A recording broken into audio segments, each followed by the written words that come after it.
Muy bien, feliz sábado, mis queridas hermanas y mis queridos hermanos que nos ven en las redes sociales.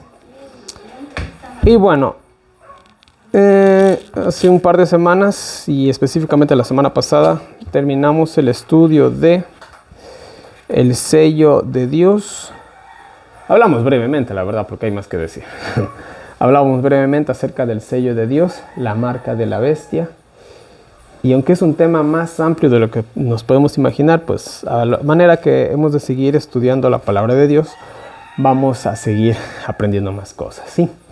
Pero de igual manera, yo al menos me siento bastante, podríamos decir que orgulloso en el buen sentido de la palabra, de haber podido presentar un tema así, que la verdad sinceramente nunca lo he hecho. Pero fue un gran gozo, podríamos decirlo, ¿sí? Entonces, esta mañana tenemos el tema, que posiblemente sean unas dos partes, o quizás una, bueno, no lo sé, ya vamos a ver cómo nos va con el tiempo. El gran conflicto cósmico. El gran conflicto cósmico. Nosotros en este mundo tenemos, vamos a decirlo así, en este mundo hay dos francos, dos lados, podríamos decirlo. Ya, tenemos por un lado, vamos a hacerlo bien sencillo. Tenemos el bien y por otro lado tenemos el mal. Listo. Hay muchas personas que dicen yo no soy ni bueno ni malo. Yo soy neutral, dicen algunos. Bueno, cada persona es libre de pensar o de opinar o de creer lo que quiera. ¿Ya? Pero la verdad es que no existe punto medio. Solamente hay dos. Solo hay dos posiciones en este mundo. O estás con el bien o estás con el mal. No existe punto medio, no existe la neutralidad. De hecho, para las personas, sin ofender a nadie, que son ateas, ellos necesitan más fe que los mismos cristianos. Porque es más fácil demostrar que venimos, o mejor dicho, que hay un ser supremo, llámenlo como quieran, nosotros lo llamamos Dios, obviamente, Jehová, Señor de los ejércitos. Es más fácil demostrar que hay algo que ha moldeado, vamos a decirlo así, este mundo, al simple hecho de decir que venimos de la nada, que eso básicamente es lo que dice la cuestión de la evolución. Porque ¿de dónde se originó el universo? De la nada. Y eso es imposible. Científicamente es imposible porque la nada no produce algo. La nada produce nada. Entonces, creer que venimos de la nada se requiere más fe que ser cristiano. Es una incoherencia, pero esa es la verdad. Entonces, en este mundo solamente existen dos cuestiones. El bien o el mal. No hay zona neutral. Y los que están en zona neutral, tarde o temprano, van a tener que tomar una decisión. Van a tener que tomar una decisión. O van a estar del lado del bien, o van a estar del lado del mal. No hay punto medio. Ahora, lo que sí puede haber es lo siguiente. Esto sí puede haber. Y esto lo vamos a ver ahorita, de hecho. Lo que sí puede haber es la duda. ¿Ya? Eso sí puede haber, la duda. La duda de que, ¿será que me voy de este lado? ¿Será que este lado está en la razón? ¿O será que este otro lado está en la razón? Eso sí puede haber. Si yo les dijera que los ángeles de Dios en algún momento dudaron de Dios, ¿me creería? Claro que sí. Y eso vamos a verlo esta mañana, básicamente. Ya, entonces la duda puede existir. En la Biblia hay muchas dudas también. Ya, e incluso Jesús dudó cuando iba a la cruz. Él dijo una oración: Padre, si es posible que esta copa pase de mí, porque lo que iba a venir era duro. Entonces, ¿ustedes creen que Jesús no tenía temor? Claro, él tenía temor. Pero él quiso confiar. Ahí viene la cuestión. Entonces, tú pasas de dudar a confiar. Y eso es lo que todos nosotros dudamos. Yo dudo algunas cosas, por si acaso. Y uno dirá, no, yo no dudo nada. No, todos alguna dudita por ahí tenemos. ¿Será que realmente va a pasar así? ¿Será realmente que ya estamos en el fin de los tiempos? ¿Será que va a pasar algo el próximo mes? ¿Será que irá a pasar algo el próximo año? tenemos dudas. Eso no es pecado, no es malo, de hecho, tener dudas, ¿ya? El pecado sería no aclararlas. Eso sí sería el problema, ¿ya? Ese sería totalmente el problema. Entonces, miren, estamos hablando del gran conflicto cósmico, donde se originó todo el problema, del bien y del mal, donde se originó todo este conflicto en el cual lastimosamente nosotros nos metimos sin ni siquiera ser invitados. Todos lo sabemos que fue en el cielo, todo empezó en el cielo, y eso ahorita vamos a analizarlo brevemente, ¿ya? Ahora miren, vamos a empezar.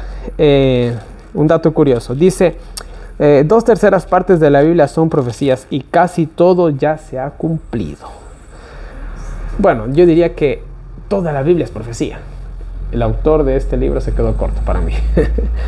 Porque si nosotros empezamos desde Génesis hasta Apocalipsis, básicamente hay profecía. Solo que hay cosas que están dichas directamente y hay cosas que están de manera implícita o subliminal, en el buen sentido de la palabra. Si nosotros vamos, por ejemplo, a Génesis 1:1 y empezamos con el primer versículo de la Biblia, todo el mundo conoce este pasaje bíblico, pero igual lo voy a dar lectura. Génesis. Desde ahí tenemos una profecía, si ustedes no saben.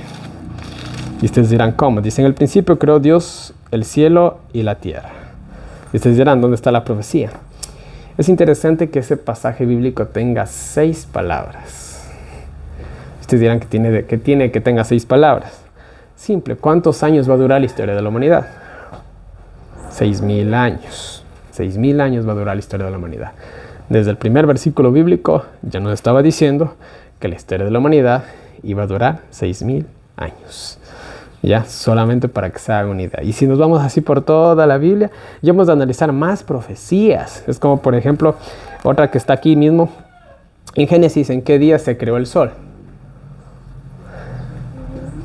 En el 4º día. Malaquías 4:2 nos habla del sol de justicia que nacerá. ¿En qué milenio nació Jesús? En el año 4000 aproximadamente. Entonces ya la creación nos iba a decir que Jesús iba a nacer en el 4.000 milenio, solo para que nos hagamos una idea. Entonces toda la Biblia es profecía.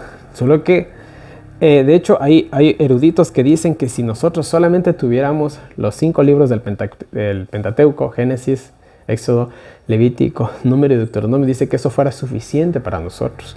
No necesitaríamos el Nuevo Testamento ni los demás libros de los profetas. Solamente con esos 5 libros nosotros podíamos prepararnos para la segunda venida de Cristo.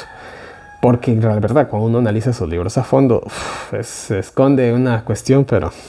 Y sobre todo, ¿se acuerdan cuando hablamos del tabernáculo? En el tabernáculo no estaba descrito todo el plan de salvación. ¿Y dónde encontramos el tabernáculo? En los 5 primeros libros de Moisés. No se necesita más. Pero, ¿por qué Dios nos dio 66 libros? Y aparte de eso, hablando para los adventistas, además de eso también nos dio una profetisa. ¿Por qué? Y además del Eje de Guay tenemos hoy en la actualidad, yo diría, tómenlo así, solamente por decirlo de alguna manera. Hoy en la actualidad nosotros tenemos profetas menores. En la Biblia tenemos los profetas mayores, Isaías, Jeremías, que fueron profetas que escribieron bastante. Y tenemos los profetas menores, por ejemplo, Oseas, Amos, Joel, son profetas menores, ¿ya? Hoy en la actualidad me atrevo a decir que gran parte de los que hoy, de los grandes predicadores, vamos a decirlo así, que hablan por las redes sociales o por la radio, por lo que sea, y que hablan la verdad pura, son esos profetas menores que están anticipando la destrucción que se viene. Dicho de una manera simbólica, podríamos decirlo así, ¿ya? Entonces, miren, vamos de nuevo. Bueno, aquí el autor dice que 2/3 partes de la Biblia y casi toda, es profecía y casi todo se ha cumplido, ¿ya? Hoy en la actualidad, ¿qué falta para cumplirse? La verdad, falta muy poco. Alguien que estudió la Biblia de Génesis a Apocalipsis se puede dar cuenta fácilmente de eso. Ahora miren, les voy a leer algunos pasajes bíblicos, solamente así porque son algunitos. Primero que nada, ¿quién dio la profecía? La profecía es dada por ¿quién? Por Dios. Apocalipsis 1:1 al 3 está lo que acabamos de decir. La profecía no viene por voluntad humana, sino por voluntad divina. Segunda de Pedro 1:19 al 21. Esto es importante. Primero que nada, la profecía, ¿quién la da? Dios. ¿Quién da la profecía? Dios. ¿Quién da la profecía? Dios. Ya, la profecía dice que no viene por voluntad humana. No es lo que yo quiero o lo que yo veo. Esto es importante. Porque hay personas que cogen un pasaje bíblico X, le dan una interpretación humana y ahí viene el problema. ¿Ya? Miren, todo lo que hemos estudiado nosotros ahorita ha sido pura Biblia. Pura Biblia. Y todo se ha demostrado con la Biblia. Tercero, la profecía es inspirada por el Espíritu Santo y es segura. ¿Quién inspiró a los grandes hombres de la Biblia? Verán, la Biblia es increíble. La Biblia son 66 libros. La Biblia se escribió en un lapso de 3.500 años, creo que si no estoy mal. Si no estoy mal, creo que son 3.500 años. Desde Génesis hasta Apocalipsis. Sí, 3.500 años creo que, si no estoy mal. Si no estoy mal son 3.500 años. Bueno, ¿cómo es posible que de los 40 autores que tiene la Biblia, estos prácticamente casi todos ni se conocieron, no fueron contemporáneos, estuvieron en culturas diferentes, etcétera, etcétera, etcétera? Circunstancias diferentes, todo. ¿Cómo es posible que coincidieran de una manera tan magnífica en la que ni un solo libro de la Biblia o un solo pasaje de la Biblia contradiga a otro? No hay manera. Tienen una correlación perfecta como si hubiera sido escrito por un mismo autor. Les voy a dar una curiosidad. En el cine hay películas muy taquilleras, que se forman de 1, 2, 3, 4, 5, 6 partes incluso, muchas de ellas. Para poder hacer un trabajo así, de lo que es en el cine, se requiere un gran esfuerzo. Tú coges, le estoy poniendo un ejemplo humano, ¿no? Haces la primera parte, vamos a coger una saga muy conocida, Star Wars, ¿ya? Haces el episodio 1 y creo que hay 9 episodios si no estoy mal, hasta el 9, ¿ya? Desde la primera película hasta la novena película tiene que haber una relación. Y además de eso, de estas películas también hay lo que son las series, que no sé cuántas son, pero sí sé que hay algunas. Sinceramente no soy fanático de Star Wars, por si acaso. Solamente estoy poniendo un ejemplo humano. Esto es el mundo Star Wars, o el universo Star Wars. ¿Ya? Entonces, para hacer una correlación de todo eso, eso es un trabajo bien... Ya ha habido películas que salen de la línea, por así decirlo, y lo cual han sido lastimosamente un fracaso en taquilla, porque los grandes fanáticos dicen, no, pero mire, en la otra película hablaban de esto y aquí lo ponen así y estoy diciendo, no hay una correlación, hay una incoherencia, ¿ya? Eso lo estoy poniendo un simple ejemplo humano. Y verán que estamos hablando de producciones en las cuales no está solamente un autor, hay directores, hay guionistas, escritores, vamos a decirlo así, una familia enorme, es una empresa inmensa, y aún así a veces se cometen errores, y estamos hablando de que hay millones de dólares en inversión para que justamente las cosas salgan bien, y a veces no salen bien. Ahora vamos con la Biblia. ¿Qué presupuesto tenían los doctores de la Biblia? Ninguno. ¿Cómo era posible que muchos de ellos, personas que eran totalmente hasta indoctas, llegaron vamos a decirlo así, a escribir un libro que se correlaciona con todos los demás? Es imposible que esto haya sido interpretación humana. Más todo lo contrario, se ve que hubo algo divino, espiritual, o llámenlo como quieran, los que no son cristianos, ¿no? Que dirigió todo vamos a decirlo así, toda la creación de la Biblia. Es increíble, ¿no? Entonces, ¿fue inspirada por quién? Por el Espíritu Santo, ¿ya? A Juan nos deja más claro. Eran ángeles que se manifestaban, o eran ángeles mismos que les decían a los autores lo que tenían que hacer. Ahora, estos ángeles, ¿para quién trabajaban? Para el Espíritu Santo. El Espíritu Santo coopera ¿con quién? Con el Padre y con el Hijo. Entonces viene por inspiración divina. Aunque lo diga un ángel, viene por inspiración divina. Pues los ángeles no son nada más ni nada menos que mensajeros. ¿Y qué es un mensajero? Alguien que simplemente repite lo que le dijo alguien mayor a él. Así de simple. No es de interpretación propia. La Biblia se interpreta a sí misma. Ahí viene la cuestión. Entonces, vamos a ponerlo así. En la Biblia vamos a los libros más controversiales que es los libros de Daniel y los libros de Apocalipsis. Les voy a dar un pequeño ejemplo, nada más. Nosotros estamos simplemente sembrando las bases de lo que es la interpretación bíblica, ¿ya? El quinto, el sexto, sí, aquí está bien. Miren, ya, les voy a leer Apocalipsis 9, capítulo 9, versículo 17, con respecto a la sexta trompeta. Dice: y así vi en visión los caballos y a los que sobre ellos estaban sentados, los cuales tenían corazas de fuego y de jacinto y de azufre, y las cabezas de los caballos eran como cabezas de leones, y de su boca salía fuego y humo y azufre. Y una vez escuchaba a una persona de X religión y decía, ¿saben qué interpretaba a esos caballos que escupen fuego?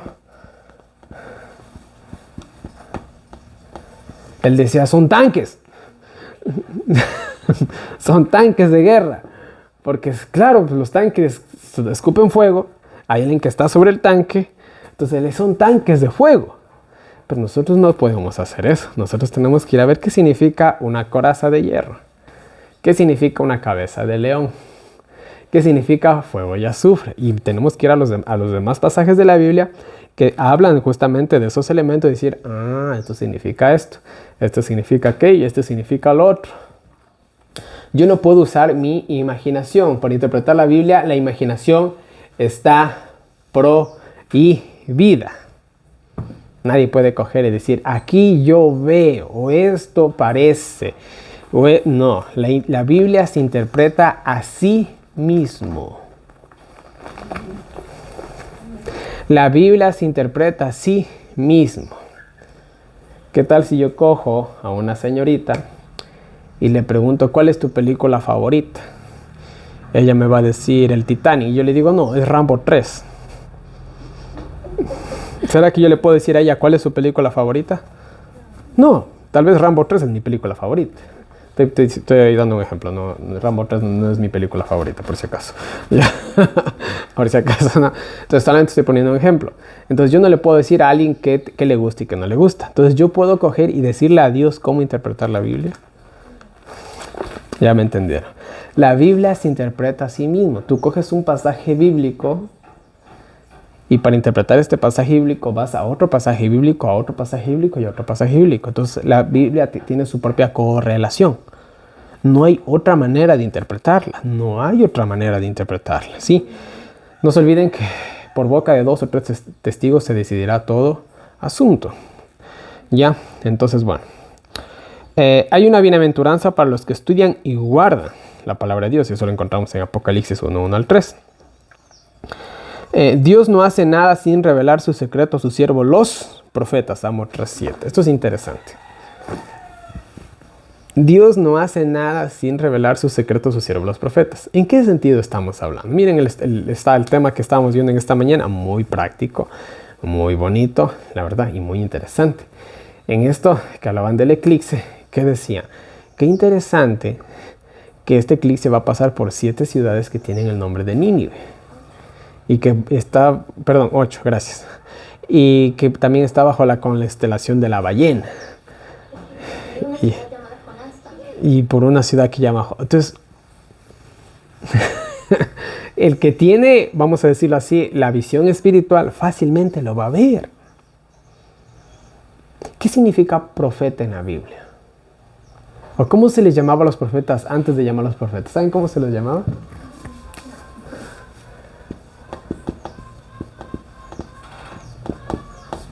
Vidente.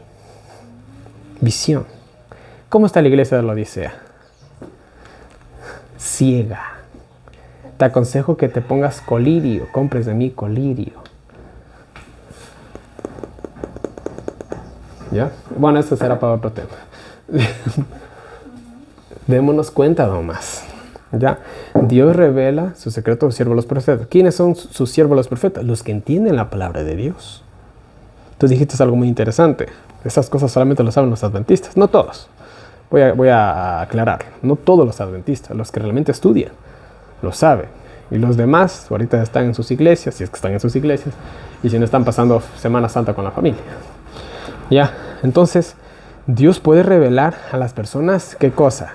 Que realmente buscan, a los que realmente indagan, a los que realmente se dedican. No es que Dios coge a una persona X, a un sinvergüenza o yo qué sé, y cógele. Y no. Cuando una vez yo les decía en un tema, Dios siempre llamó a personas que estaban trabajando. Siempre. Ya, y unos estaban en una labor mejor que otras. Eliseo, cuando lo llamó Elías, ¿qué estaba haciendo Eliseo? Estaba ahí arando, creo que la tierra, con el ganado de su familia. Le dijo, espérate, Señor, ya termino y nos vamos. ¿Qué estaba haciendo David cuando lo llamaron? Cuidando las ovejas de su padre. ¿Qué estaba haciendo el apóstol Pedro cuando lo llamaron? Estaba pescando.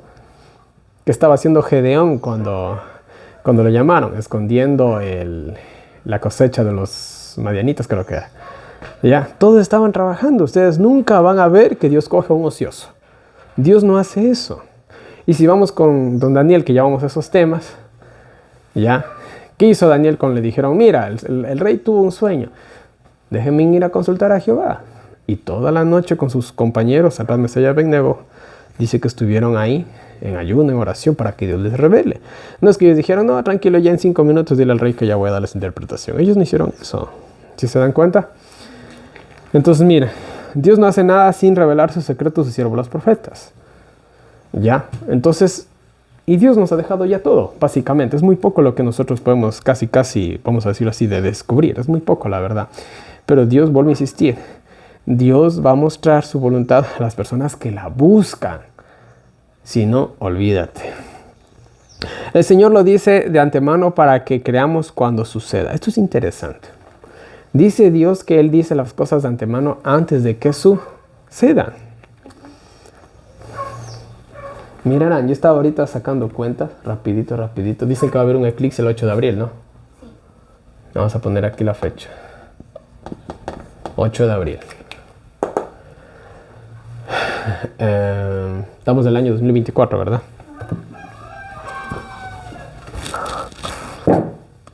Yo hay con un tiempo que yo siempre juego y es el tiempo de los 3 años y medio. Si nosotros le sumamos 3 años y medio al 8 de abril del 2024, obviamente nos vamos al 2027, al mes de octubre. Y adivinen en qué fecha cae el Yom Kippur del año 2027. Cae entre el 10 y el 11 de octubre. Ahora digo yo, no lo sé. Solamente es pura especulación mía nomás. ¿Será que para el año 2027 nosotros veamos cierta señal, que eso será para otro tema, ahorita solamente lo lanzo así, que estamos esperando todos dentro de 3 años y medio? Y esto yo ya le atiné, me acuerdo cuando, y tengo un video en el que hablé, que yo hablaba que en el año 2020 fue, ¿no? En el año 2020 se dio la cuestión del bicho ese, y cuando hacíamos un jueguito de 3 años y medio nos llevaba al año 2023, específicamente entre septiembre y octubre. Y entre septiembre y octubre del año 2023 pasó el conflicto de Israel con Gaza. Eso ya se dio, eso ya lo vimos. Yo estaba esperando justamente octubre del 2023 y justamente el septiembre, octubre decía yo. El 7 de octubre se dio el conflicto de Israel, 3 años y medio después. Ahora lo mismo con el eclipse. ¿Será que después de 3 años y medio, entre también en octubre del 2027, veamos algo? Yo no lo sé, sinceramente. Pero bueno, eso es para otro tema, ¿no? Entonces, miren, solamente lo lancé así por lanzar nomás. Uy. Seguimos. El Señor lo dice de antemano para que creamos cuando suceda. Entonces, posiblemente el 8 de abril no pase absolutamente nada. Pero ¿qué tal si en 3 años y medio pasa todo? Yo no lo sé. Yo siempre digo, Dios no es traidor, Dios siempre avisa. Bueno, y lo último, dice, Jesús dice que debemos ser atentos. Debemos ser atentos al cumplimiento de las profecías de Daniel y también de Apocalipsis, lo agrego yo. Eso está en Mateo 24:15. ¿Se acuerdan lo que les dijo Jesús? Cuando veáis, vamos a Mateo 24:15. Vamos a Mateo 24:15. Por favor, me dan lectura, ¿ya? Mateo 24:15. Yo voy a buscar aquí en la versión de la Biblia de Jerusalén, a ver si dice algo más interesante.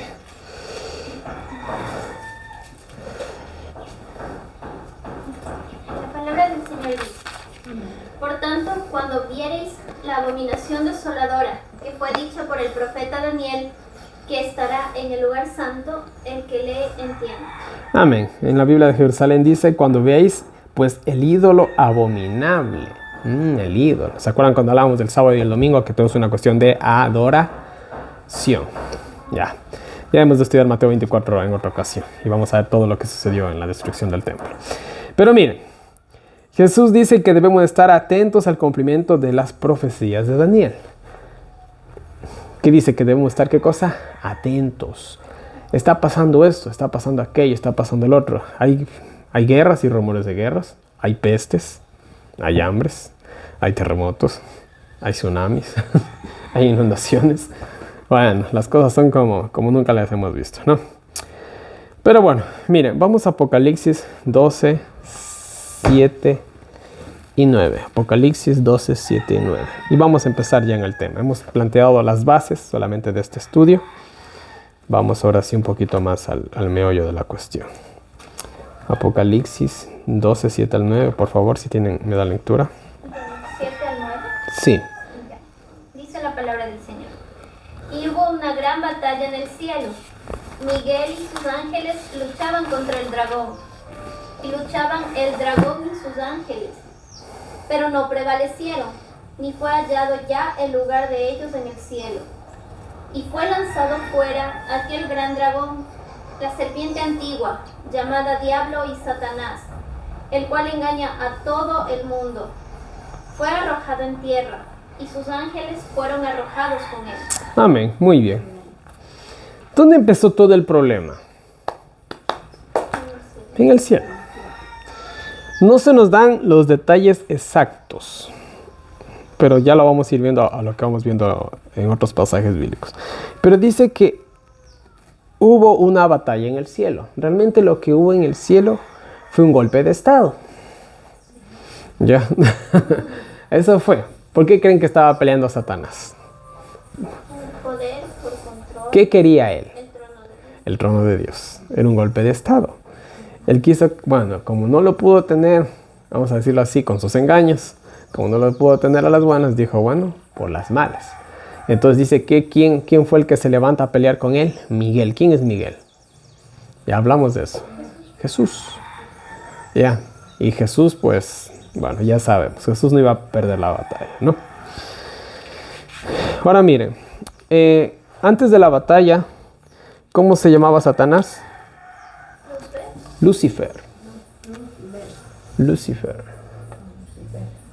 No es un nombre malo, de hecho, Lucifer, por si acaso. ¿Qué significa Lucifer? Ángel de luz. Wow, qué bonito nombre, ¿eh? Ángel de luz. Es un bonito significado. ¿Ya? Y también, vamos a leer Ezequiel 28, 12 y 14.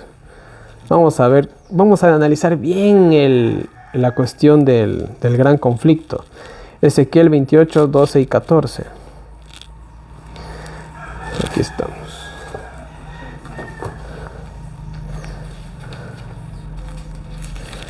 Verán que la Biblia se interpreta sola, no se olvide. 2 al 14, por favor. Dice la palabra del Señor. Hijo de hombre, levanta endechas sobre el rey de Tiro y dile, así dice Jehová el Señor. Tú eres el sello a la proporción, lleno de sabiduría y perfecto en hermosura. En Edén, en el huerto de Dios estuviste. Toda piedra preciosa fue tu vestidura. El sardio, el topacio, el diamante, el berilo, el ónice, el jaspe, el zafiro, la esmeralda, el carbunclo y el oro. Los primores de tus tamboriles y flautas fueron preparados en ti el día que fuiste creado. Tú, querubín ungido, protector, yo te puse así. En el santo monte de Dios estuviste. En medio de piedras de fuego has andado. Amén. ¿De quién se está hablando ahí? Bueno, ahí primero dice el rey de Tiro, ¿no? Que solamente era una personificación de quién, de Satanás. No se olviden que al faraón se le llamó el gran dragón. ¿Quién es el gran dragón? Satanás. Entonces Satanás coge, vamos a decirlo así, a los líderes mundiales. Y ellos son una representación de Satanás, ¿ya? Para que no se confunda. Entonces realmente aquí se está hablando de quién, de Satanás. Y vemos que Satanás estaba por sobre todo, ¿verdad? Según el pasaje bíblico. Pero el pasaje central que yo quiero llegar es el versículo 14. Dice, hice de ti un querubín protector. Dice que Satanás era un querubín protector. La cuestión es que protegía. Porque dice que era un querubín protector. Vamos a ver qué es lo que protegía a Satanás. Vamos a Éxodo 25, 10 al 22. Vamos a ver que la Biblia se responda solo, ¿ya? Éxodo 25, 10 al 22.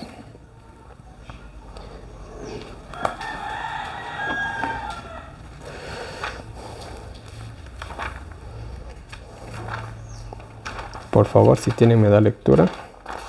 Dice la palabra del Señor. Harán también un arca de madera de acacia, cuya longitud será de 2 codos y medio, y su anchura de codo y medio, y su altura de codo y medio.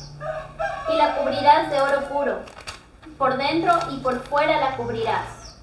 Y harás sobre ella una cornisa de oro alrededor. Y fundirás para ella 4 anillos de oro, que pondrás a sus 4 esquinas, 2 anillos a un lado de ella y 2 anillos al otro lado. Y harás unas varas de madera de acacia, las cuales cubrirás de oro. Y meterás las varas por los anillos a los lados del arca, para llevar el arca con ellas. Sáltate al versículo 18, ¿ya? Por favor. Harás también 2 querubines de oro, labrados a martillo los harás en los 2 extremos del propiciatorio. Harás pues un querubín en un extremo y un querubín en el otro extremo. De una pieza con el propiciatorio harás los querubines en sus 2 extremos. Y los querubines extenderán por encima las alas, cubriendo con sus alas el propiciatorio. Sus rostros uno enfrente del otro, mirando al propiciatorio los rostros de los querubines.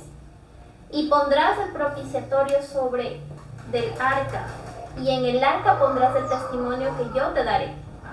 Y de allí me encontraré contigo, y hablaré contigo de sobre el propiciatorio. De entre los 2 querubines que están sobre el arca del testimonio, todo lo que yo te mandare para los hijos de Israel. Muy bien, el arca del testimonio, ¿no? ¿Qué se guardó en el arca del pacto? Las tablas de los 10 mandamientos. Y para que quede claro, voy a leer Éxodo 31, 18. Dice, después de hablar con Moisés en el monte Sinaí, le dio las 2 tablas del testimonio. Tablas de piedras escritas por el dedo de Dios. Muy bien. ¿Qué protegía a Satanás? La ley de Dios. Porque ahí en el arca habían 2 ángeles que cuidaban la ley de Dios. Querubín protector. ¿Qué es lo que protegía a Satanás? La ley de Dios. ¿Con quién creen que protegía la ley de Dios? Con Jesús. Jesús y Satanás, vamos a decirlo así, es como los policías. Vamos a poner un ejemplo. Los policías están ¿para qué? Para ver que se cumpla la ley. Ellos protegen la ley, vamos a decirlo así. Entonces, usando un ejemplo humano, ¿no? Tenemos a Jesús y a Satanás. Por eso es que en la guerra, ¿quién pelea con quién? Miguel. ¿Pelea contra quién? Contra Satanás. Si se dan cuenta cómo tiene todo sentido, ¿verdad? Entonces, Lucifer era el ángel de luz. ¿Y qué nos recuerda luz? Lámparas a tus pies. Muy bien, la palabra de Dios. En este caso, solamente los 10... Claro que en el cielo no existía la Biblia, obviamente. Pero sí existían los 10 mandamientos, que era la palabra de Dios. Y Satanás y Jesús tenían el deber de proteger ¿qué cosa? La ley de Dios. Esto es más profundo de lo que nosotros nos podemos imaginar. Y es por eso que Jesús llegó del cielo a la tierra y dijo, yo voy a demostrar que sí se puede guardar la ley de Dios. Yo voy a demostrar que sí se puede guardar esa ley, la cual Satanás dijo que no se puede. ¿Me entiende? Por eso se le llama querubín protect, porque él protegía ¿qué cosa? La ley de Dios, por la cual él mismo se reve. Y ya vamos a analizar bien eso. Tranquilos. Entonces miren, démonos cuenta del trasfondo que hay. Y ahora sí podemos quizás entender un poquito más la cuestión del sábado y el domingo. Satanás hace su propia ley, cambiará los tiempos y la ley, ¿verdad? Hace su propia ley. Yo no voy a guardar el sábado, yo voy a guardar el domingo, dice Satanás. Y en el tiempo del fin dicen, no. ¿Qué dice Dios? Tienes que guardar el sábado, porque esa es mi ley. Entonces, si se dan cuenta cuál es el medio de la discusión, es la ley de Dios. Dije que se hizo un golpe de Estado, ¿verdad? Vamos a la política. Esto es en cualquier país. Quedémonos aquí en el Ecuador. Ahorita tenemos al presidente Daniel Noboa. Yo sinceramente voy a aclarar algo. No me gusta la política, no voto por nadie, ni hago campaña política por nadie. Ya. Diciendo esto, vamos con Daniel Noboa, que ha hecho ciertas leyes. Unas que les gusta al pueblo, otras que no.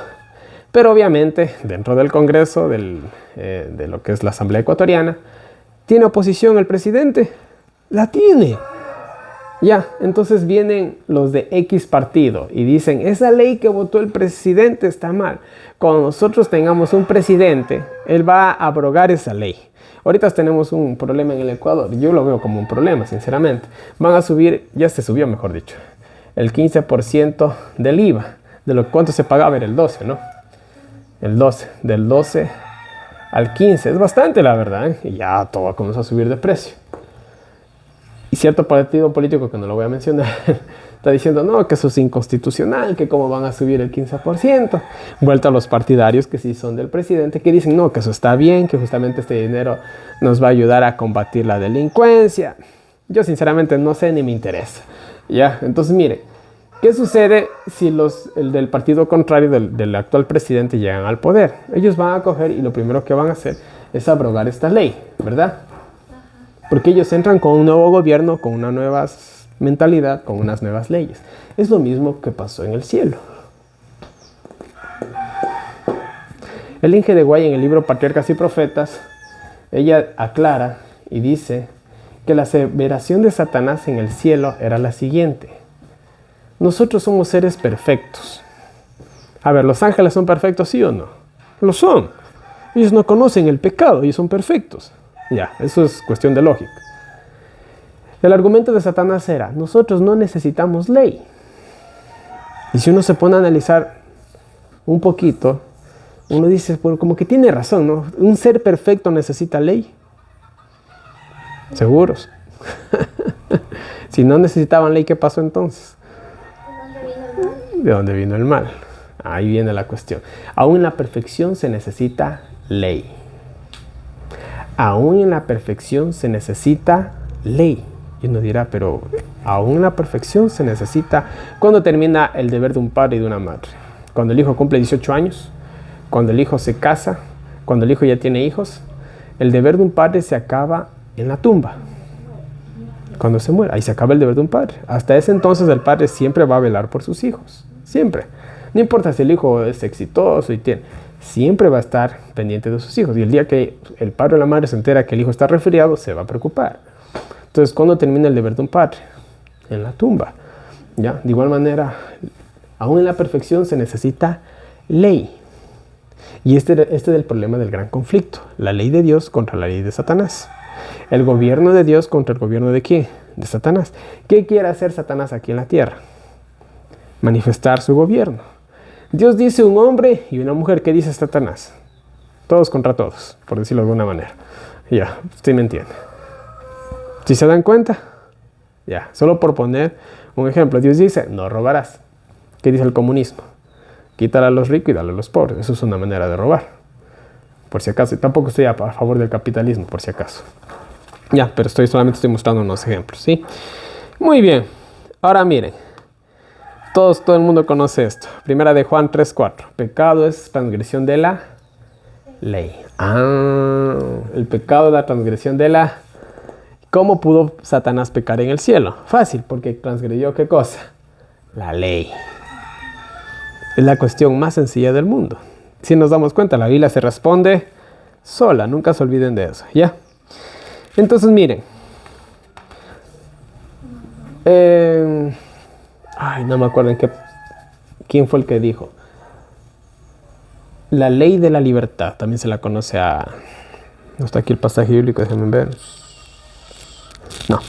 Ya, la ley de la libertad. ¿Quién lo dice? Creo que es Pablo, creo que el que decía esto. Bueno. Se habla de la ley de la libertad. Y de verdad, los 10 mandamientos es la ley de la libertad. ¿Nos libra de qué? Del pecado. Los 10 mandamientos nos da la libertad del pecado. Pero Satanás, no, él no habla de la libertad. Él habla del... Ahorita ya voy con eso.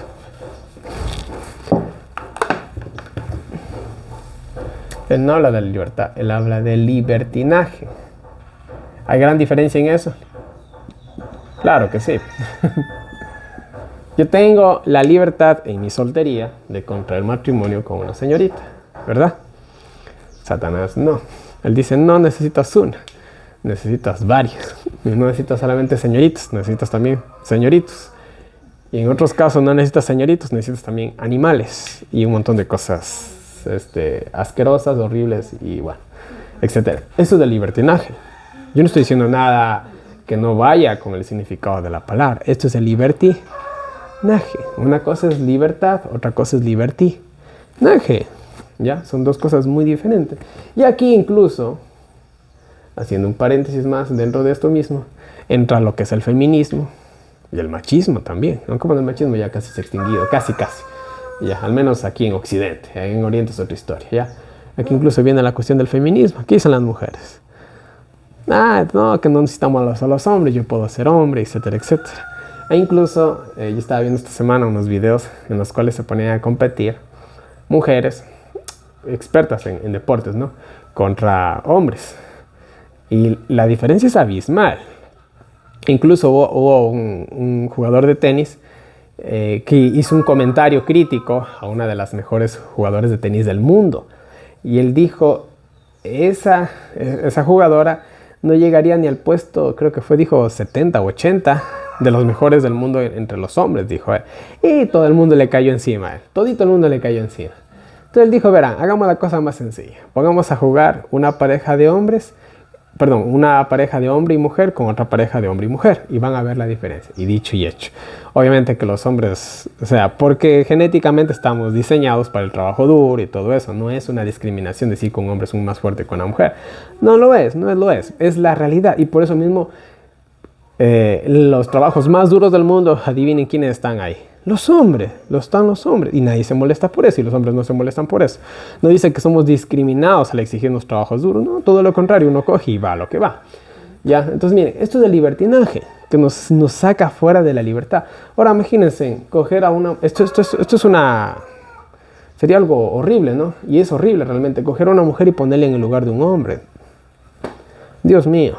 Ya, es algo horrible. ¿Ya? Y de igual manera, sacar a un hombre y ponerle en el lugar de una mujer. Es algo que va ante lo natural, pero eso es lo que promueve Satanás, ¿ya? El libertinaje, ¿ya? Dios habla vuelta de la libertad, ¿ya? Conoceréis la verdad y la verdad os hará libres. Y yo como hombre, yo sé que soy hombre. Y esa verdad, pues a mí me hace libre, podríamos decirlo, ¿no? Y de igual manera a las mujeres. Tú conoces la verdad de que eres mujer y eso te hace libre. Etcétera, etcétera, etcétera. Bueno, y toco este puntito porque siempre es controversial, al menos en esta época, ¿ya? Ahora miren, vamos a Mateo 4, 8 y 9. Todos conocemos esto, pero vamos para allá. Mateo, capítulo 4, versículos 8 y 9. ¿Dónde está Mateo? Aquí está Mateo.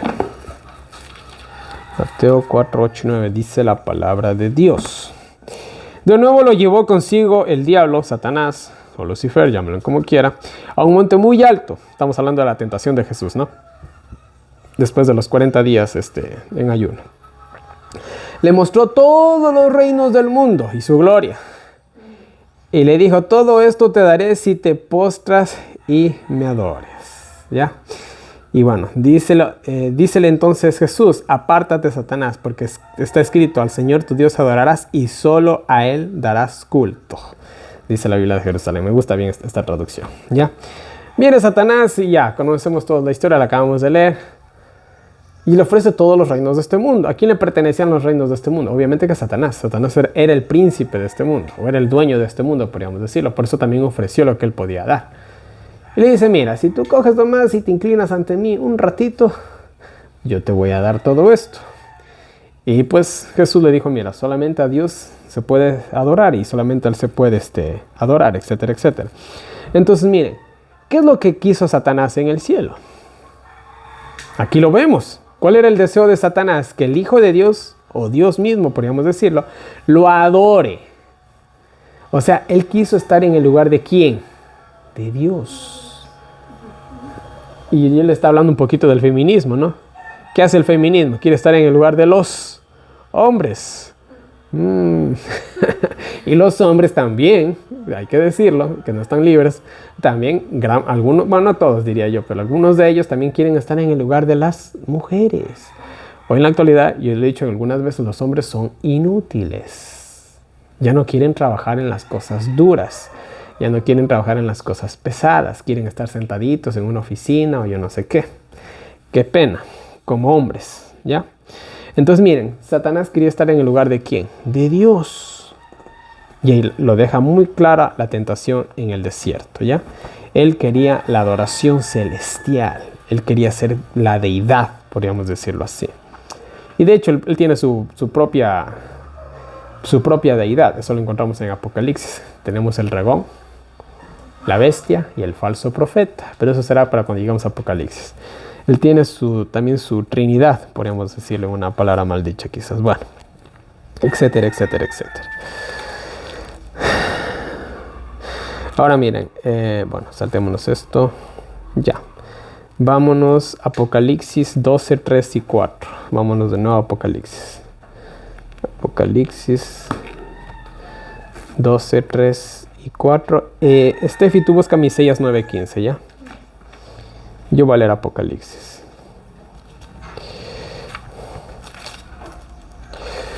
Ya. Apocalipsis 12, 3 y 4 dice la palabra de Dios. Ya. Apareció después otro signo en el cielo, otra señal, dicen otras traducciones. Un gran dragón rojo, con 7 cabezas y 10 cuernos, que llevaba sobre su cabeza 7 diademas.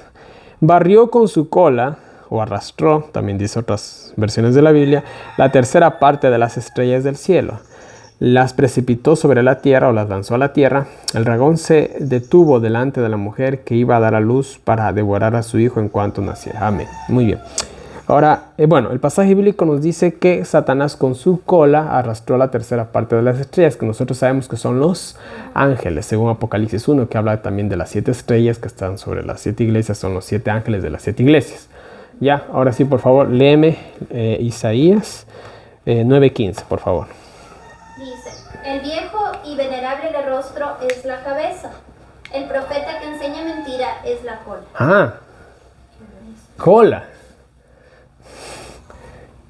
¿Qué significa cola? Falso profeta. Vamos a ponerle en otra palabra más simple. Mentira. ¿Han escuchado que hay que hacer? Es mejor ser cabeza y no cola. Sí. Ya, por ahí va el dicho. Dice que el falso profeta, como decía, repítalo. El viejo y venerable de rostro es la cabeza. El profeta que enseña mentira es la cola. Ya, el profeta que enseña mentira es cola. Satanás arrastró a la tercera parte de los ángeles ¿con qué? Con la cola. Con mentiras. ¿Y será que al mundo entero también le sigue engañando Satanás? Sí. Claro, empezando desde el jardín del Edén. No moriréis, serán como Dios. Ahí está, mentira. Mentira. Y la mentira más grande que algún día vamos a también a ver nosotros, la ley de Dios. Vamos de nuevo ahí. Es que todo el meollo del asunto es la ley de Dios. ¿Ya? Y se va a manifestar específicamente en la cuestión del sábado y el domingo. Pero eso ya lo veremos en las escenas finales de la historia del mundo. Entonces, ¿qué significa cola en profecía? Mentira. Ahora ya entiendo qué significa que arrastró con su cola la tercera. No es algo literal, es algo simbólico. Por eso yo digo que la Biblia se interpreta sola. Yo no puedo decir, aquí yo me imagino a Satanás grandotote en el cielo, al tamaño de 3 mundos, y coge con su cola y se jala todito los ángeles. No dice eso, no trata de decir eso la Biblia. Está hablando de que con sus mentiras, con sus engaños, en otro pasaje bíblico hablaba con sus contrataciones, ¿ya? Dice que él, ¿qué cosa? Arrastró, mintió, etcétera, etcétera, etcétera. Muy bien.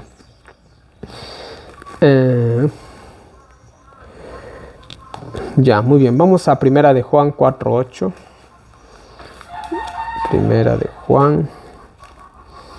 ¿Dónde estás, Juan? ¿Dónde está? Aquí estás. Ya aquí está. Primera de Juan 4:8. Dice la palabra de Dios. Y bueno, para las personas que me están viendo en videos, yo estoy usando la versión de la Biblia de Jerusalén, por eso las palabras cambian, ¿ya? Pero me gusta mucho esta traducción. Primera de Juan 4:8 dice la palabra de Dios. Quien no ama no ha conocido a Dios, porque Dios es. Dios es. Dios es. Listo, ya. Dicen que cuando uno repite algo 3 veces, a uno se lo queda grabado en la... Miren, Dios es amor, ¿ya? La pregunta del $1.000.000. ¿Por qué Dios no cogió y eliminó a Satanás? O tan siquiera, ¿por qué lo creó?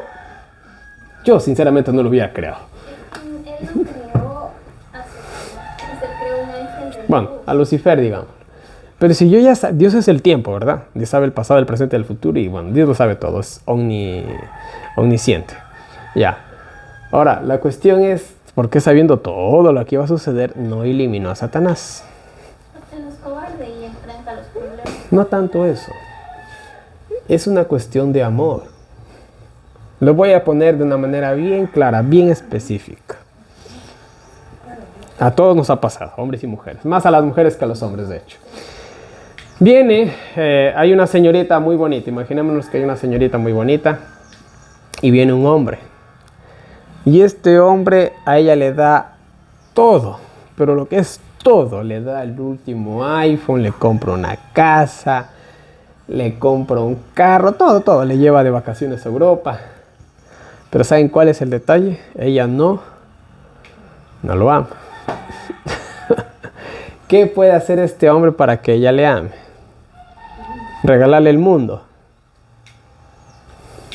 Ahí viene la cuestión. El amor es una cuestión de libertad. Uno decide, vamos a decirlo así, amar o no amar a esa persona. ¿Ya? Lo mismo es con Dios. Dios es. Ahora, pongámonos un momento, bueno, disculpen si lo que digo es blasfemia, ¿no? Pero pongámonos un momento en los zapatos de Dios. Un momento. Y ya. Sabemos lo que va a pasar con Lucifer, ¿no? Humanamente nosotros diríamos, no, mejor ni lo hagamos. Dejemos esa creación para otro lado. ¿Ya? Pero Dios no hace eso. Dios es un Dios que es amor y el amor es libertad. Él, aún sabiendo lo que iba a suceder, él creó a Lucifer. Porque la cuestión es una cuestión de amor y de libertad. ¿Qué tal si Dios no hubiera creado, o vámonos ya al punto más específico, no hubiera eliminado a Lucifer? Pongámonos, voy a poner un ejemplo bien específico, ¿no? Se da la rebelión de Lucifer. Ya en el cielo quedó demostradísimo de que él como que no estaba muy en concordancia con Dios. Pero miren, escúchenme bien. En el cielo no existía esto que les voy a poner ahorita aquí. Quédense bien claros con esto. Ellos no sabían lo que era el pecado.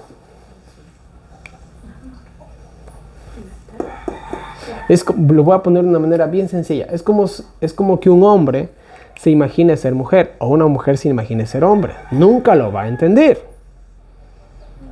Y si uno le pregunta a una mujer, oye, ¿te gustaría ser hombre? No, medio raro eso. Y si le diste a un hombre, oye, ¿te gustaría ser mujer? No, olvídate. Ya, solo para que nos hagamos una idea.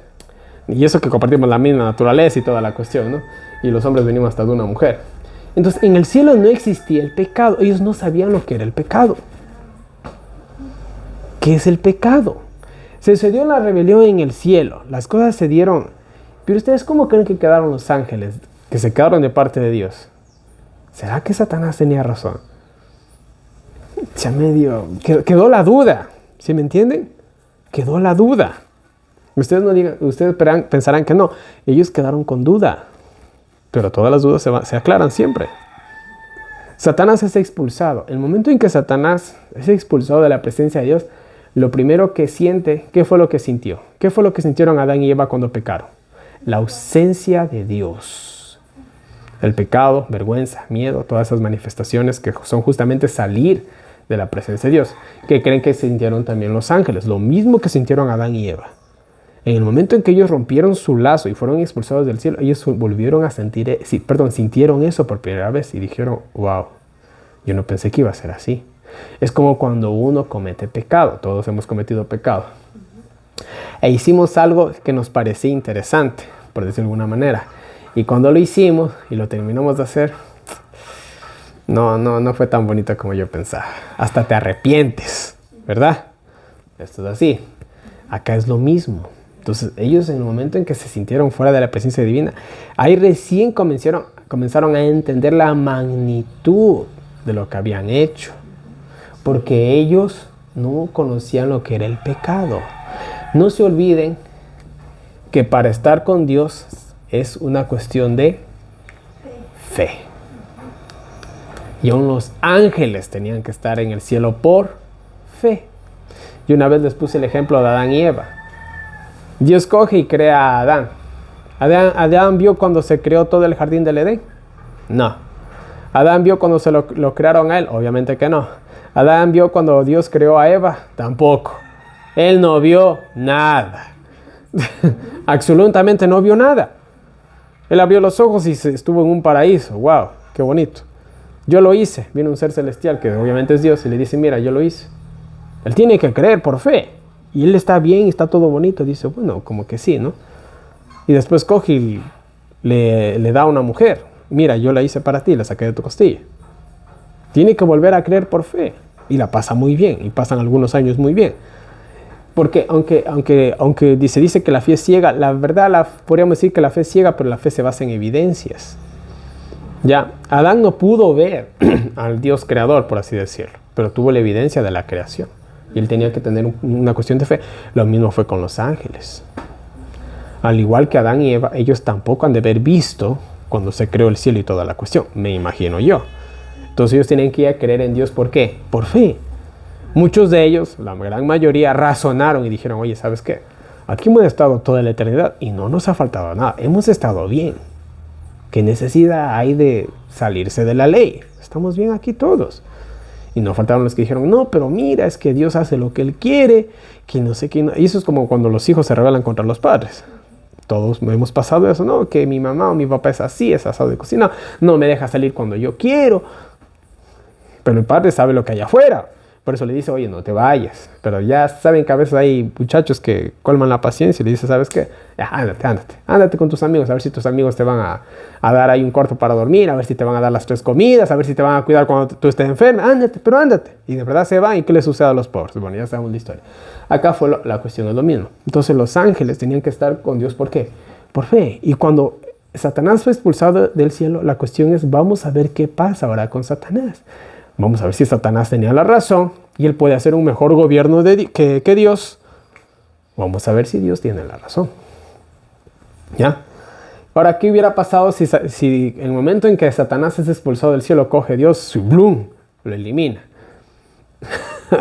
¿Qué creen que pasaban con los ángeles que se quedaron de Dios? Aquí no hay cómo revelarse, ¿no? Aquí no hay cómo. Ahí viene la cuestión. Pero Dios es. Ahí viene la cuestión, ¿no? Entonces, los ángeles se hubieran llenado de temor. Hubieran dicho, aquí no hay como decir nada, porque si no. Entonces, le hubieran servido a Dios, ¿por qué? Por miedo y no por amor. Es así de simple. ¿Se acuerdan el ejemplo que les di de la chica bonita? El tipo le da todo, pero como la chica no le corresponde, ¿saben qué? El tipo coge y la secuestra. Y la secuestra y la lleva a un buen lugar. Y le da todo, le da una mansión. Le da todo lo que ella quiera, lo que ella pida. Pero no puede salir. ¿Ustedes creen que de esa manera va a conquistarla? Más todo lo contrario, ¿verdad? Es lo mismo. O sea, Dios, a pesar de que nos da todo, no nos obliga a nada. Todo es cuestión de... Por eso Dios dice, ¿qué es lo único que le podemos dar a Dios? Es el Corán. No se le puede dar más. ¿Qué más podemos darle? ¿Será que yo le puedo dar mis libros, mis propiedades? Todo eso. Lo único que yo le puedo dar, entre comillas, que me pertenece, es ¿qué cosa? Es mi amor, mi lealtad, mi fidelidad, mi fe, nada más. No puedo darle nada más a Dios. Ya, es así de simple. Entonces, los ángeles lastimosamente no entendieron eso. Y bueno, ya sabemos el resto de la historia, ¿sí? Entonces, miren, ahora, ¿por qué Dios no creó a su creación, ángeles, seres humanos y quizás, más que seguro, habitantes de otros mundos, con la posibilidad de no pecar, sino que ¿por qué no les creó con esa restricción a que no puedan pecar? Porque básicamente es lo mismo. Tienes a la chica encerrada en una isla y no puedes salir. O sea, no tiene más opción que simplemente amarlo a ese tipo, ¿ya? Y de igual manera sería con la creación de Dios. No tienen más posibilidad que simplemente amar a Dios y obedecerle. No tienen escapatoria. Pero Dios cogió y dijo, verán, aquí lo tienen todo, ¿verdad? Y aquí les voy a poner un árbol con el cual ustedes pueden vivir para siempre, si les gusta esto. Pero si no les gusta, aquí hay un arbolito, que es el árbol del conocimiento del bien y del mal. Y listo. Él dejó una puerta abierta, por así decirlo. Pero no te la puso difícil, te la puso facilita. O sea, te dio todo. ¿Qué más? A ver, ¿qué podía pedir Adán en el huerto del Edén? Yo no sé qué más podía pedir. Ya tenía todo. ¿Ya? ¿Qué más podía pedir? No, tenía todo. Pero aún así ellos, en su desconfianza, podríamos decir, pues hicieron lo que hicieron. ¿Ya? Entonces Dios nos creó con libertad,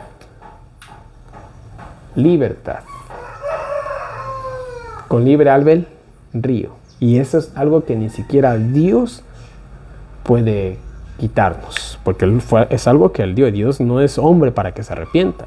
Dios no puede ir contra la libertad ni el libre albedrío del hombre, ¿ya? Es así de simple. Entonces, gracias a esto nosotros no somos unos autónomas, ¿ya? No somos robots programados solamente para amar, sino que el amor llega a ser una elección. Así de simple. Entonces nosotros somos eso. O sea, no hay más perfección que eso. Así de simple. Bueno.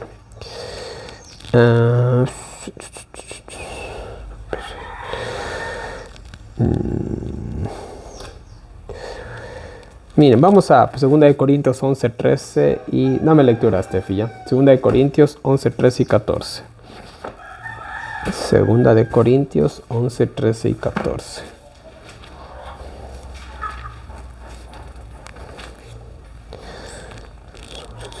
Ya.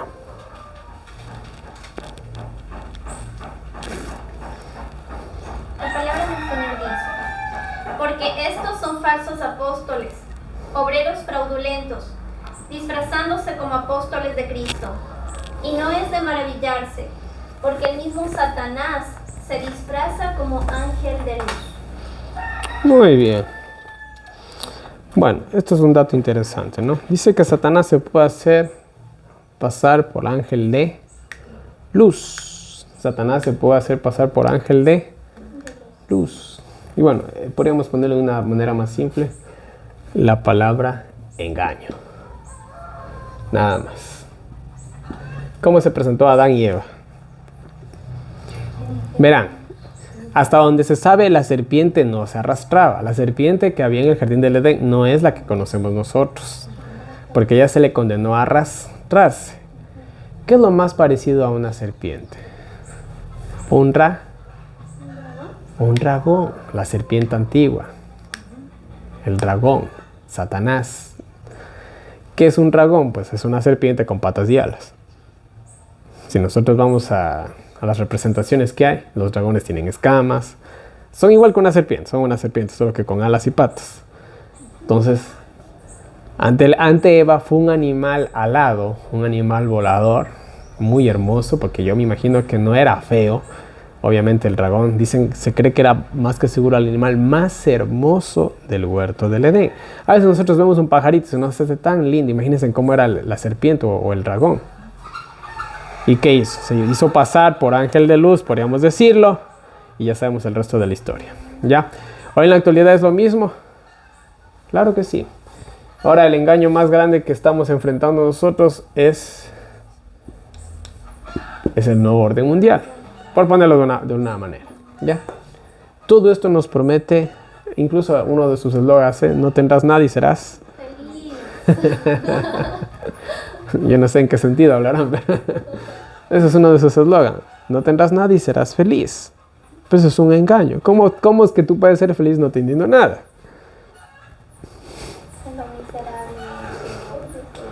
No sé, pero aún Adán y Eva tenían algo, ¿no? Tenían un jardín. Ya, pero acá nosotros ni eso nos quieren dar. No nos quieren dar nada. Dicen, no tendrás nada y serás feliz. Y es un engaño. Y es increíble que hay muchas personas que aprueban esto. Dicen, no, eso sí, eso va a ser increíble, va a ser bueno, va a ser... También tenemos, bueno, aquí hay muchas cosas, ¿no? Está también la renta básica universal. Yo me acuerdo cuando ganó el presidente Lenín Moreno. Y me acuerdo que había unas señoras vamos a decirlo así, de la vida, en mi negocio. Y ya pues ellos vieron que iba ganando Lenín. Y la señora se puso contentísima, esta señora. Y decía, ya tengo mi bono asegurado, decía. Eso es un pensamiento mediocre. ¿Por qué? ¿A qué me refiero? Verán, no está mal tener, vamos a decirlo, un bono o una jubilación también, ¿ya? O alguna fuente de ingresos, ¿no? Económica. Eso no tiene nada de malo. El problema es cuando tú te conformas solo con eso. Imagínense, el bono máximo que se da creo que son $240.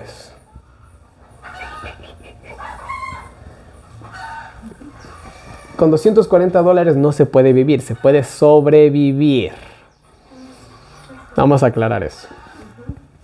Vamos a poner que un alquiler te vale $50. En el mejor de los casos. ¿Ya? En el mejor de los casos, dije, $50. Te van los 200. En una ciudad se te van a faltar más que los 240. Pero quedémonos con $50 ya, en el mejor de los casos. Ya. ¿Cuánto te quedan? 190. De esos $50 tienes que pagar agua, luz, internet. Ahí se te van unos $50 aproximadamente. Ya van. Y espérate, ya van $100. Ya van $50 más entre los servicios básicos. Por ahí el plan del celular, yo no sé, pongámosle. ¿Cuánto te quedan? 140. ¿Cuánto se te va comida semanalmente? Promedio unos $30. Lo más bajo, comiendo así lo más. Y aquí, bueno, aquí nosotros nos sale la comida barata porque por ahí sacamos cualquier verde, por ahí el manicito, cualquier cosa hemos sacado. Y yo creo que eso también ayuda. El guineíto, ya. Si no hay arroz, yo como majado y no hay problema, ya. Entonces estamos hablando de 30 a la semana, 3 por 4, 12, 120. Solo en comida, en el mejor de los casos. Estamos hablando ya solamente de 1 o 2 personas que sobreviven con eso. Estamos hablando de 200, ya se fue el bono ya. ¿Y los pasajes? Ya se fue el bono, ya se fue. 120 más 100, $220. ¿Cuánto te sobran? $20, que no te sirven ni para comprarte un pantalón. Ya, entonces tú sobrevives con $240. ¿Y qué es lo que quiere hacer el nuevo orden mundial? Date una renta básica para que sobrevivas. Cambio de una marca.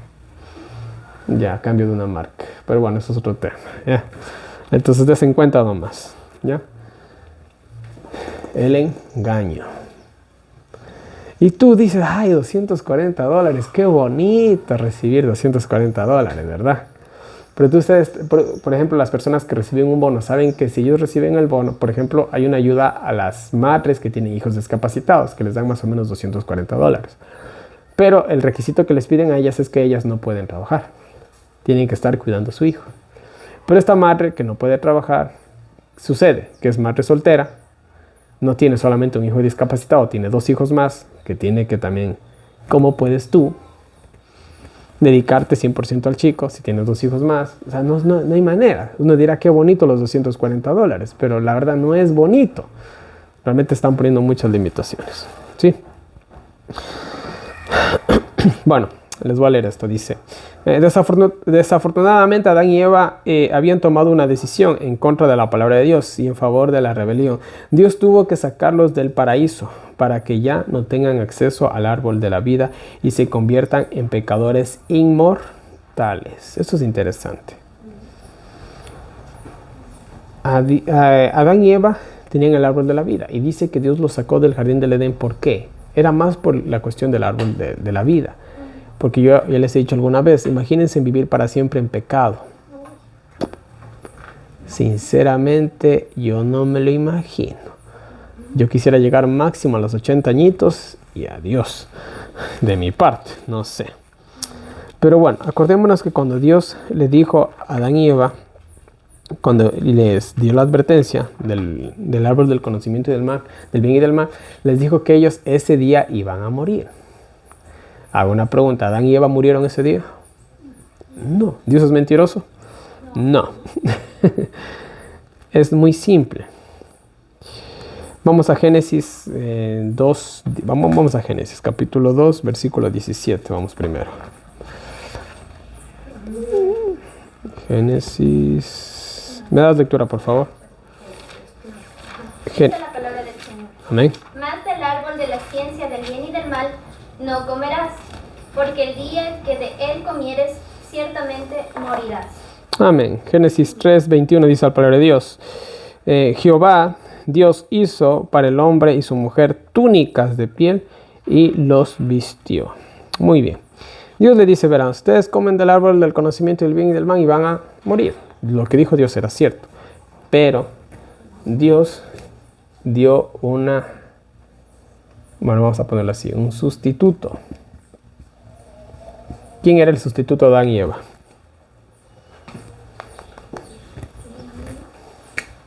Lo voy a poner bien facilito. Jesús. Que en ese momento obviamente Jesús no murió, sino que murieron, ¿qué cosa? 2 corderos para ser exactos, porque se los vistió Adán y Eva, se necesitaba la piel de 2 corderos. Estos corderos murieron ¿en qué cosa? ¿En lugar de quién? De Adán y Eva. Y ahí nos vamos al tabernáculo. Ya. Desde ahí vamos a decirlo así, se puso, ¿no? Esta cuestión del tabernáculo. Ya, solo que de una manera no tan oficial. Pero ¿cuál era el verdadero sustituto? ¿Qué dijo Juan el Bautista cuando vio a Jesús? He aquí el cordero. Listo. ¿Quién iba a morir por Adán y Eva? Cristo Jesús. ¿Quién iba a morir por Adán y Eva? Cristo Jesús. Ese era el sustituto. Por eso ellos no murieron ese día. Porque la paga del pecado es. Pero Dios en su infinito, bueno, casi infinito podríamos decir. Bueno, no, infinito. Realmente el amor de Dios es infinito. ¿Ya? Solo que Él es justo. Y su amor llega también hasta donde llega la justicia. Podríamos decirlo así. ¿Ya? O sea, yo amo, ¿no? Yo, por ejemplo, yo tengo a mi esposa y la amo. Pero yo veo que mi esposa coge y comete un asesinato. ¿Por amor será que me quedo callado? Ya me hago entender, ¿no? Entonces Dios es amor, pero también es justicia. Entonces Dios nos ama, claro que nos ama, pero hasta donde llega la justicia, siempre y cuando yo también esté dentro de la justicia. Entonces yo amo a mi esposa, pero es una asesina serial. Y está matando a gente inocente, más de eso. ¿Qué hago yo? Me quedo callado por amor. O sea, des en cuenta el ejemplo, ¿no? Entonces, mire, volvemos acá. Entonces, tenemos el sustituto, ¿no? Y les voy a leer la parte final.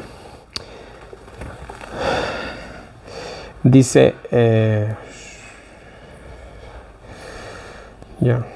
Fue mediante una ovejita inocente que fue sacrificada y murió en su lugar aquel día. Sangre inocente fue derramada por ellos. Dios cubrió la desnudez de Adán y Eva con las túnicas de pieles del animal sacrificado. Fueron cubiertos de manera simbólica con la justicia ¿de quién? De Cristo. Adán y Eva, ¿por qué se dieron ellos cuando pecaron? Porque ellos se dieron cuenta que estaban desnudos. ¿Qué pasaba cuando Moisés iba a ver a Dios? ¿Qué pasaba con su rostro? Adán y Eva estaban en la presencia ¿de quién? Ellos estaban vestidos de luz. Y cuando ellos pecaron, ¿qué pasó con esa luz? Y se dieron cuenta que estaba. Y ahora en vez de la luz, ¿qué les pusieron a ellos? Dos pieles. Bueno, ellos en su intento humano, hojas, dice que cogieron, ¿ya? Después vino Dios y ¿qué les puso? Pieles. Y nosotros hasta el día de hoy seguimos desnudos. Porque desnudos en el sentido espiritual, ¿ya? Hasta el día de hoy nosotros seguimos desnudos. Hasta el día de hoy. Hasta que Dios nos vuelva a vestir de su justicia. ¿Sí? Entonces, miren, vamos a terminar aquí este primer tema. Y en la tarde, si Dios lo permite, continuamos con un segundo tema. ¿Ya? Vamos a dejar el tema aquí para que no se haga tan pesado.